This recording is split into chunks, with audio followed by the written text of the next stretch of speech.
श्रीगुरुभ्यो नमः। ॐ नमस्ते गणपतये त्वमेव प्रत्यक्षं तत्त्वमसि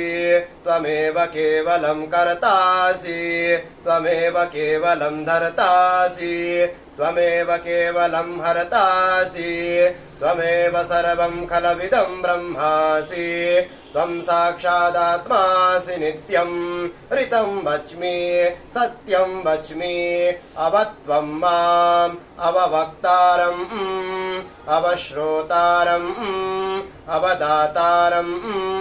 अवधातारम् अवानुचानवमशिष्यम्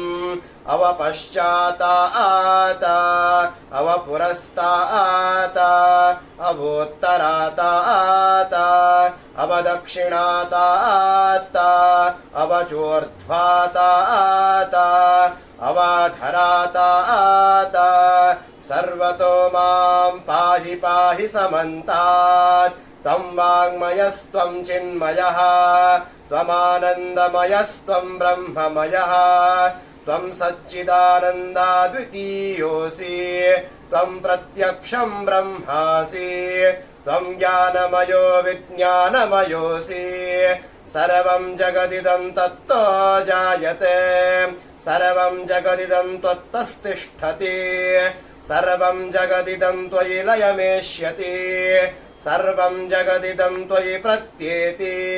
त्वं भूमिरापो नलो निलो नभः तं चत्वारि वाक्पदानि त्वं गुणत्रयातीतः त्वं देहत्रयातीतः त्वं कालत्रयातीतः त्वमवस्थात्रयातीतः